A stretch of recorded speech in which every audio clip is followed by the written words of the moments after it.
Rasman Xabi Alonso Real Madridni tark etadi. Marca nashri tarqatgan xabarga qaraganda Florentino Perez qaror qabul qilib bo'libdi.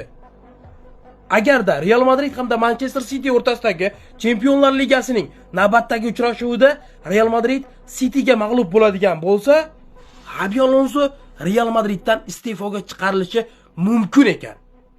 Ana sizga shok xabar. Buni siz qay darajada oqlaysiz? Xabi Alonso jamoada qolishi kerakmi yoki jamoani tark etish kerakmi? O'rniga boshqa qaysi nomzodni ilgari surasiz? Ayrim bir manbalardan tarqalgan xabarlarga qaraganda, mana bu 3 murabbiylar Real Madridga nomzodlar qatorida ko'rilayotgan ekan. Yurgen Klopp, Zinedine Zidane va ismi nima edi mana udi? Qarang shuda.